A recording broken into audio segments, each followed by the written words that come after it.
What's up, guys? My name's Tyjer Morse. I play Division III football and lacrosse at Vernon University, and welcome to my channel. Today, I'm going to be talking about how to make college more affordable, more specifically college at Division III level, since there are no scholarships, there are no athletic scholarships.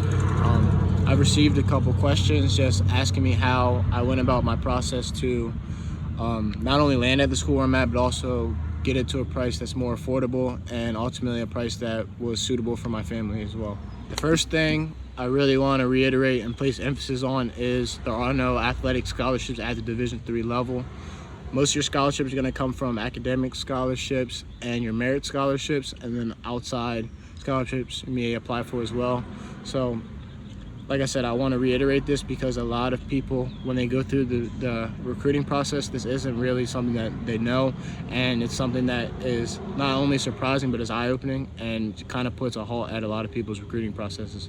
So the first thing that I really want to reiterate, as I mentioned before really digging deep into the content, is there are no athletic scholarships. The best way that I would say to go about making your Division III process a little bit cheaper is to take the SATs multiple times. So for me, I took the SAT 2 times. I took it my sophomore year, and then I took it again my junior year. And from that, I was able to combine both my scores and get a fairly decent SAT score. And then also with my GPA, it put me in a position to give me a lot of opportunities to receive merit scholarships.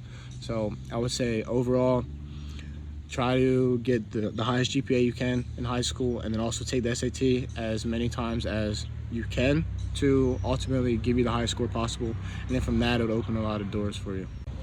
A disclaimer that I did that a lot of your teachers don't really advise you to do is they advise you to take honors classes and take dual enrollment classes, and ultimately classes that they see colleges are gonna be impressed by or colleges are gonna really look for in their candidates, which simply was not the case. When I was going through my college process, all they care about is your GPA and your SAT score. So my recommendation would be don't take cookie cutter classes. I'm not necessarily saying that, but take the classes to where you will be able to succeed the most, but also get the most out of what you're learning. So for me, I didn't take any AP classes. I didn't take any honor roll classes. I took a couple dual enrollment courses that were in courses that I was interested in and pursuing at the college level, and that I still pursue now. But ultimately, go enroll in the classes where you're going to succeed, and don't sign up for classes that are ultimately going to kill your GPA because you think that colleges are going to look at it and be impressed that you took honors this, honors that, AP this, college dual enrollment that, because that's simply not the case. And ultimately that can hurt your merit scholarship money, and that can hurt how much academic money you get in the long run. So when you take into consideration your GPA and an ACT score or an SAT score, whatever test scores you want to submit, if your school requires you to do so, that's where you're going to get a lot of your merit school money. And from outside of merit school money, there are outside scholarships that you can apply for.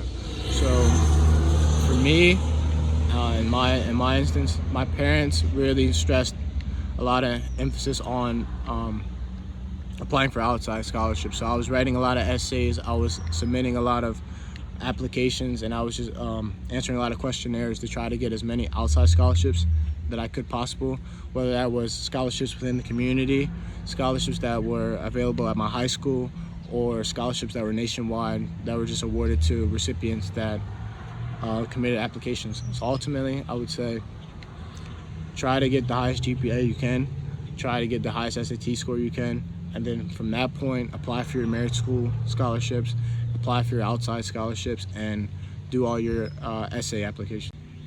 So once you do all of your applications, your merit scholarship applications, your outside scholarship applications, and you get your financial aid package back from FAFSA, you do have the option to appeal those. So like in my instance, I appealed my financial aid package for my school, and that appeal process was pretty much easy. It was simple. I just kind of explained why I couldn't pay the amount of money that they wanted me to pay, and what financial situation my family was in, and what our ideal price would be. And then from there, it was just kind of like almost like negotiation. So we kind of met in the middle. We found a fair price for me and my family to be able to pay for me to attend my school.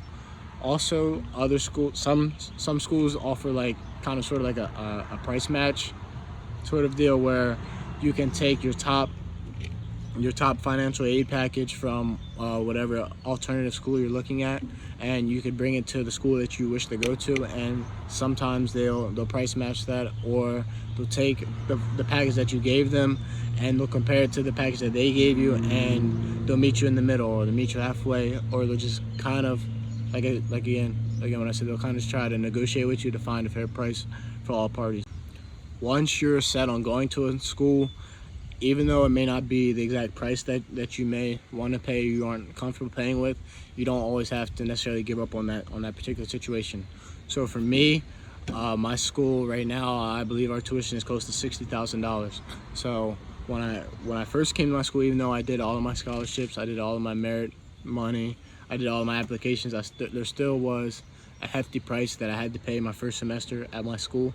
But once I arrived on campus, I immediately started to become active on campus.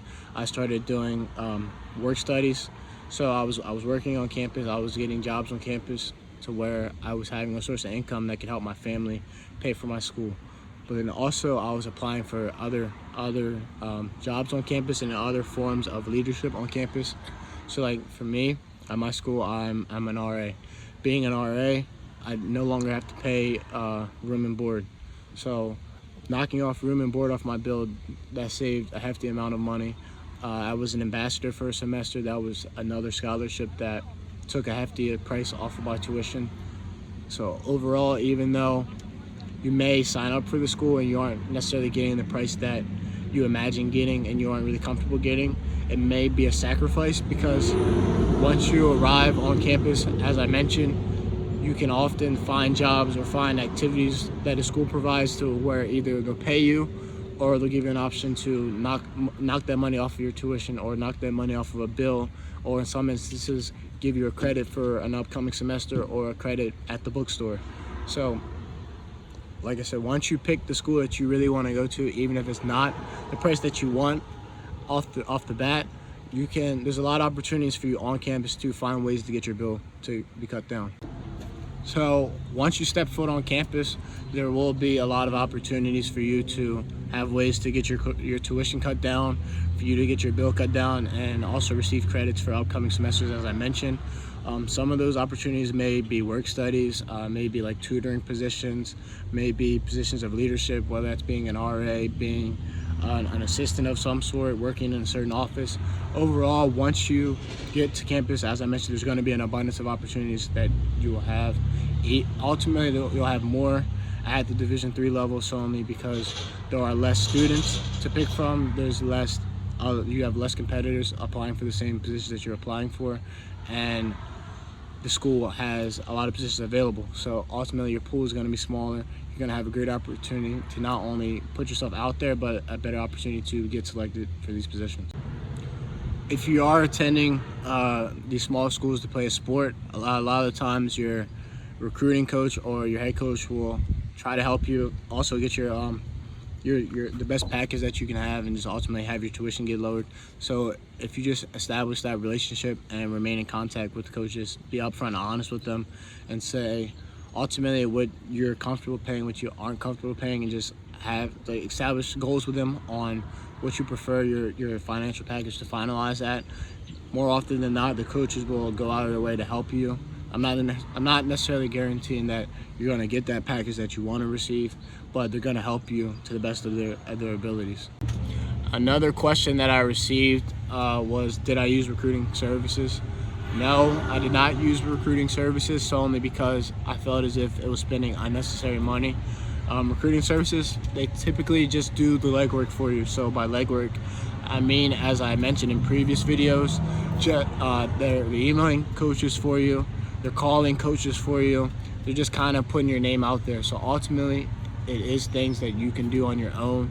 And also the coaches appreciate it more when it's coming from the player, when they're receiving these calls from the players themselves, when they're receiving emails from the players themselves, because not only does it show initiative. It shows that you care about it. It shows that you really want to go get it. But it also creates that form of communication and that relationship with the coach. So I would say more times than not, the coach would rather speak to you, the player, through emails, calls, and text messages, as I mentioned, rather than receiving emails or phone calls from Joe Schmo from recruitingservices.com. So ultimately, I recommend most people to not use recruiting services because it's spending money that you could save by just doing it yourself, and it's just a task that I feel is unnecessary. But those are just a few answers to the questions about how I went about my financial process and my appeal process through my Division III journey, because as I mentioned previously, there are no athletic scholarships. So all of my scholarship money has came from merit scholarships and outside academic scholarships. And I also just answered a few questions briefly about recruiting services and my opinion on those. So thank you guys for watching. I hope you guys enjoyed, and thank you.